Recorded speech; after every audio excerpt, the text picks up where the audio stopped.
Hey guys, we're back. We're going to start another build. This is going to fall under the 100 Years of Pontiac group build. And it was inspired by, we were talking in the lives the other night about the not so good movie, XXx, with Vin Diesel. And the 67 GTO that was in the movie was more of a star, I think, than he was.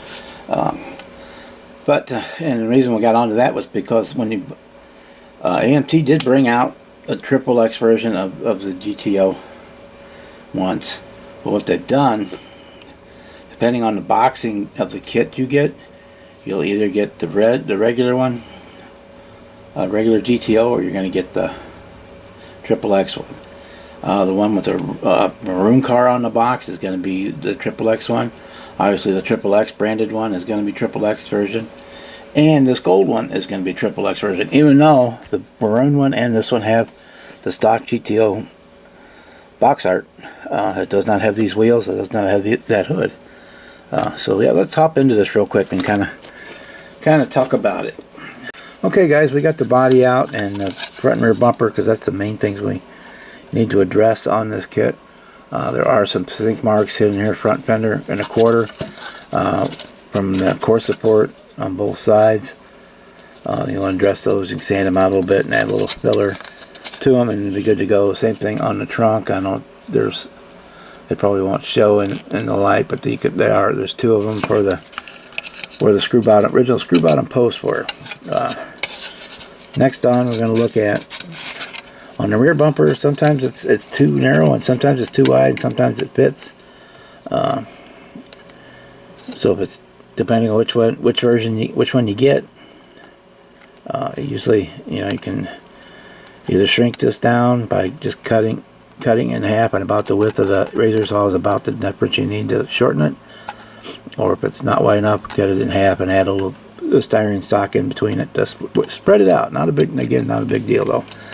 If you're gonna have it as a GTO, the 67 GTO did not have the Pontiac script here across the back, so you're going to want to remove that. It did have the GTO on the trunk and on your fenders and whatnot. The rest of the badging is correct. For the front, just what everybody bitches about, is not a big issue. You just got to take a little time to fit this up, and what it is, 90% of it is you got to clean out the inside of the headlight bucket here on the inside, and then sand these a little bit smoother, a little bit thinner, and then try and fit until you can bring that up to fit. This one fits fairly decent, but it does need some work. It's what you want to close in this gap between the headlight bucket and the fender. I think on this side it was a little more, yeah, it's a little more pronounced on this side. It's quite a bit, so you want to work on that to move that up. But again, it's not a big deal, especially if you do it before painting. The other thing I do with the body, again, it was an original promo screw bottom kit, so it has those remnants still in it. I will take and cut the back half, the inside part of this screw thing off flush, because then your kit comes with another radiator core support, or you can even cut the whole thing out if you want. That works too. It's almost easier. We'll cut that out, then we'll notch those on the front, and we'll just put a little piece of plastic card in there to fill the hole, and we'll cut in where the hood latch would go and stuff like that, and that takes care of this eyesore there. As far as the let me find them here. The chassis is very basic. You can do some stuff to it. You can cut out your rear wheel wells if you want to put a little bit bigger tire in there, or that kind of thing. It does have like a one-piece exhaust, rear end assembly, drive shaft, all that, and the kit engine is very, very small. It's way undersized. Because it would have been in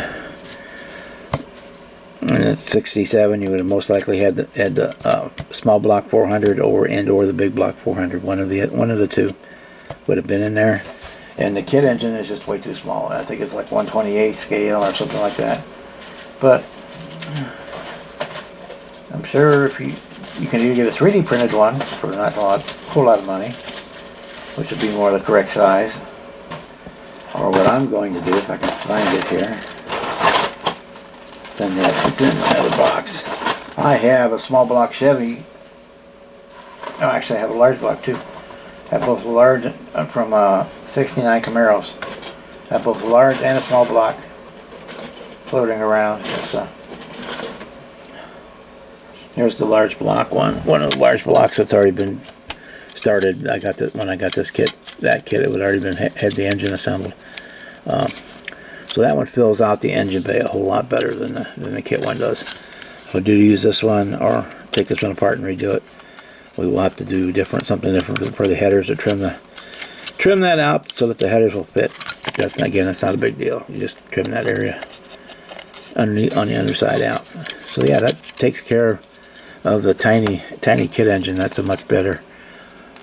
Oh, hope it was in camera, wasn't it, Bob? That's a much better engine size for the car. Of course, this car was huge, and there was a ton of room in the engine bay, but the kit engine is just way too small. So that's what we're going to do. Oh, I forgot the most important part. I'm going to do this as what they called the flame car, which had the flamethrowers that come out of the hood scoop. So that car, that was after the roof was ejected.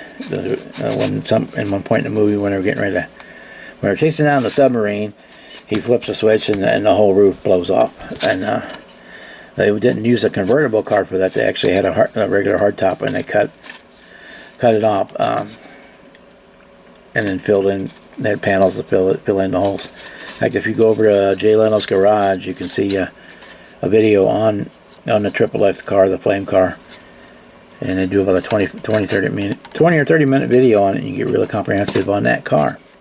So that's what we're doing. I'm going to try to make it match that flame car as close as possible, and we should have a good time with this. So I hope you follow along on this build, and I'll try to show you these as we do these things along the way, and fitting up the bumpers and the grill and the larger engine. We'll try to do videos on that to show you what's going on there, so you can see what to do. But other than that, it's not really difficult. And with that, I'm going to say good morning, good evening, good night, depending on where you are in the world when you watch this video, and we will see you on the next one.